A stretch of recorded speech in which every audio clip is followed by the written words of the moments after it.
growth in your business and embracing calculated risks for that growth. So what do I mean by that?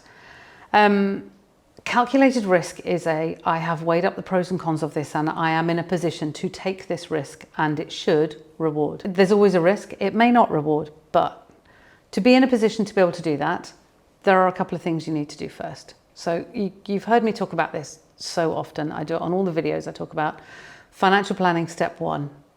Put the costs, the 6 to 9 months cushion, the costs to one side. It allows you a safety net. If you go and take risks and for whatever reason they don't work out or they don't work out the way you wanted them to, it's okay, you've got this cushion still. Then educate yourself. A risk is still a risk. If you take it blind, it's a way bigger risk than if you had a little bit of a thought about what it might be or what it might not be. Weigh up the pros and cons. What are they? If I invest £10,000 and I'm going to get £20,000 back if I do this thing, okay, weigh up the chances of you doing this thing to actually get that, because I often see people going, oh, I'm investing that thing, and they learn all this stuff, but they don't actually go and do the do. So the risk there is, will I do it or won't I? The other one is, well, I'm going to put £10,000 into this, but actually I'm probably only going to get 8 back. That's not such a risk. That's just a bad maths.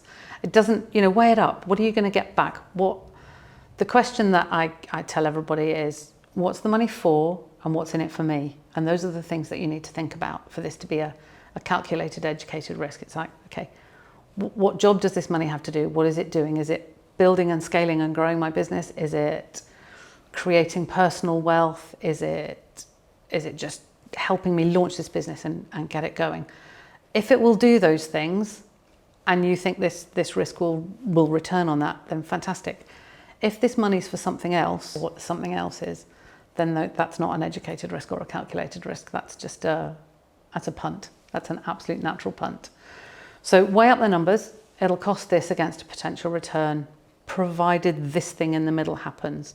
And what are the chances of you making that thing in the middle happen? What does that look like? Can you do it? Or does it require you to be, very number orientated and granular, and you're not like that? So the chances of it happening aren't going to.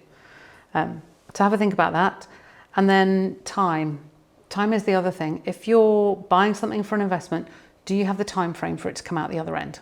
Or is it something that actually you're looking for a really short return on it? In which case the risk is way higher than if you've got time to make it work. So just weigh up the pros and cons of what it is and the calculated risk that you're going to take. And then if it all still stacks up, go for it.